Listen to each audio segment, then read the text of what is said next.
ជំរាបសួរបងប្អូនអ្នកគ្នានឹងសម្រាប់ថ្ងៃនេះដែរខ្ញុំចង់មកបង្ហាញបងប្អូនអ្នកគ្នានៅរបៀបដូរលុយ Smart $6បងប្អូនអ្នកគ្នាណាសម្រាប់បងប្អូនដែលគាត់អត់ទាន់បានដឹងអំពីរបៀបដូរលុយ Smart $6ហ្នឹងហើយថាតើគេដូរយ៉ាងម៉េចហើយអត្ថប្រយោជន៍ដែលយើងទទួលបានក្នុងកាត$6ហ្នឹងវាបែបម៉េចខ្លះអញ្ចឹងបងប្អូនអ្នកគ្នាទស្សនាវីដេអូរបស់ខ្ញុំតាំងពីដើមរហូតដល់ចប់បងប្អូនអ្នកគ្នានឹងបានដឹងអំពីអ្វីដែលខ្ញុំរៀបរាប់ខាងលើហ្នឹងបងប្អូនអ្នកគ្នាណាហ្នឹងហើយអញ្ចឹងមុននឹងឈានដល់ការខ្ញុំបង្ហាញថាយើង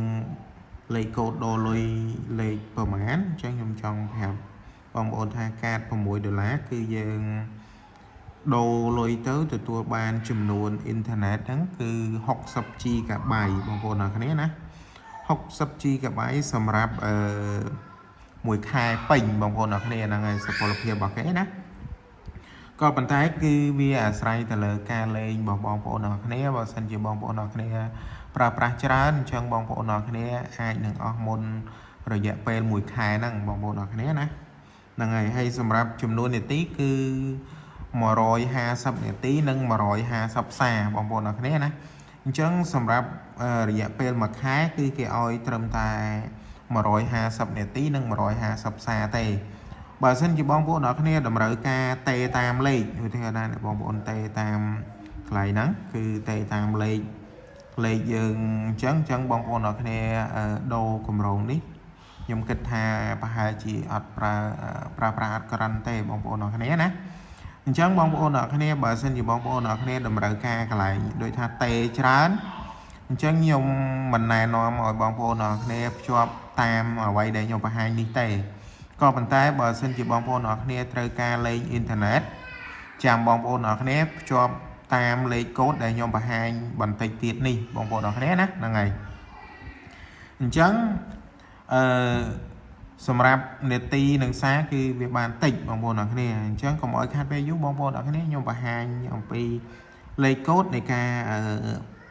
ភ្ជាប់គម្រោងនឹងតែម្ដងដើម្បីភ្ជាប់គម្រោងបានគឺយើងចុចផ្កាយ17 10កត់ផ្កាយ17 10កត់ផ្កាយលេខសំទោសបងប្អូនអ្នកគ្នា$6គឺលេខ600ហើយផ្កាយលេខ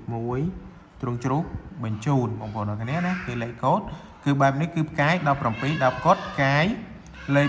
600ផ្កាយលេខ1ត្រង់ជ្រូកបញ្ជូនពេលដែលបងប្អូនអ្នកគ្នាបញ្ជូនហើយបញ្ជូនណាបងប្អូនអ្នកគ្នាពេលដែលយើងបញ្ជូនហើយគឺយើងកុំភ្លេចឆែកលុយមើលផងហើយវិធីសាស្ត្រក្នុងការឆែកលុយគឺយើងចុចផ្កាយ1201ត្រង់ជ្រូកបញ្ជូនពេលដែលយើងឆែកលុយមើលក្នុងករណីដែលបងប្អូនអ្នកគ្នាឆែកទៅឃើញលុយរបស់យើងហ្នឹងនៅ$6ដដែលអញ្ចឹងបានន័យថាបងប្អូនអ្នកគ្នាមិនទាន់ភ្ជាប់គម្រោងនឹងបានទេអញ្ចឹងតម្រូវឲ្យបងប្អូនអ្នកគ្នាធ្វើការភ្ជាប់គម្រោងហ្នឹងសារជាថ្មីបងប្អូនអ្នកគ្នាណាអញ្ចឹងបងប្អូនអ្នកគ្នាត្រូវចុចលេខកូដដែលដូចថាខ្ញុំបង្ហាញខាងដើមមុនហ្នឹងគឺបងប្អូនអ្នកគ្នាត្រូវចុចលេខហ្នឹងសារថ្មីម្ដងទៀតហើយបងប្អូនអ្នកគ្នាអាចបិទទូរស័ព្ទបើសិនជានៅតែអត់បញ្ចូលដូរលុយអត់ទាន់បានណាបងប្អូនអ្នកគ្នាអញ្ចឹងបងប្អូនអ្នកគ្នាអាចបិទទូរស័ព្ទយើង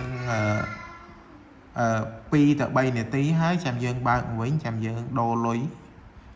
ឬមួយក៏ចាំយើងដូរលុយហើយយើងឆែកមើលថាបើសិនជាយើងឆែកទៅឃើញគេកាត់លុយពីក្នុងទូរស័ព្ទរបស់យើងទៅចាំយើងធ្វើការបើកអ៊ីនធឺណិតបងប្អូនអ្នកគ្នាណា